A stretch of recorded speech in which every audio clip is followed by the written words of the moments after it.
Good day, everyone, and welcome to the Mac Show. Today, we are going to be talking about news that I have received from the Insomniac camp over at Sony Interactive in regards to the roadmap of their next few games, and might shock a little bit, and maybe not shock a little bit. Either way, Insomniac's next game is not, and I repeat, is not Wolverine.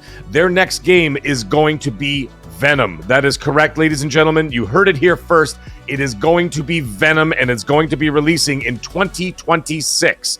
And it's going to be, quote, larger than Miles Morales, but smaller than Spider-Man 2 in size and scope. So we can expect it to be around the same length of time, just maybe in a bigger area. I'm not really 100% sure. When I get more information, I will let everybody know, of course. But either way, it's going to be a standalone title, just like Miles Morales, but it's going to be a little bit larger than that and a little bit smaller than Spider-Man 2. The next piece of news that's coming out is that Wolverine will indeed drop in 2027. So, do not expect Wolverine next year like a lot of people were, but it's going to be Venom first in 2026 and then Wolverine in 2027. That being the case, it's not really much of a surprise that a Venom game was coming. If anybody played Spider-Man 2, we all know that Venom was in there and there was a playable section as Venom. People really enjoyed it. I did, but I mean, I prefer to play as Spider-Man. I find him to be more nimble, and I like the maneuverability and all that stuff. And Venom was fantastic. However, it wasn't my favorite part of the game. But either way, that's what's coming next. And listen, Insomniac has not let me down yet, so I have no reason as to not to buy this game. Of course, I'm going to buy this game day one. And then, of course, Wolverine in 2027. Absolutely, I'm going to be there day one to buy that as well. Now, let's talk about Spider-Man 3. Now, this is just going to be a little bit of speculation on my part, but let's break down the whole history of what they've been doing with these characters up to this point. 2018, of course, we had Spider-Man 1 on the PlayStation 4 and the PlayStation 4 Pro, and that sold to the tune of about 20 plus million copies.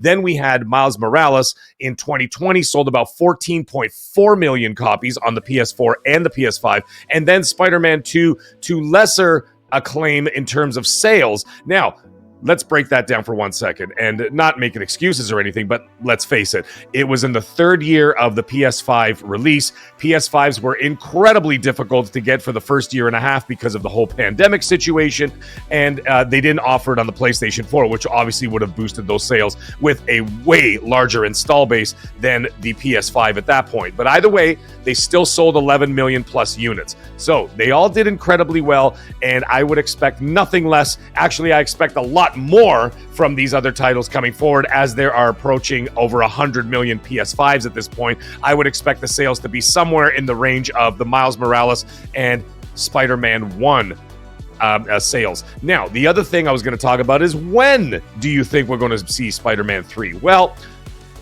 the way it looks, it says 2018 was Spider-Man, 2020 was Miles Morales, which, let's face it, was going to be a DLC that was probably co-developed at the same time anyway as the first game, and then they decided to release it on its own for a lesser price, and then, of course, in 2023. So you had like a 5-year gap in there between 2018 and 23 for the actual sequels of Spider-Man 1 and 2.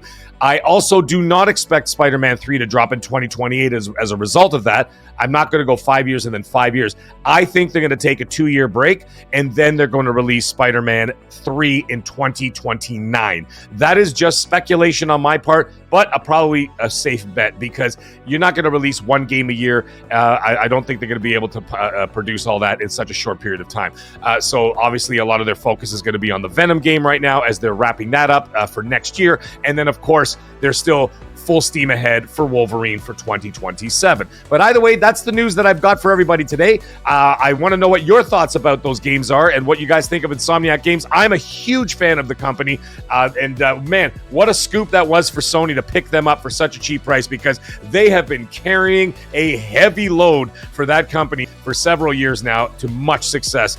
So anyways, either way, everybody have yourself a wonderful day and stay magnificent.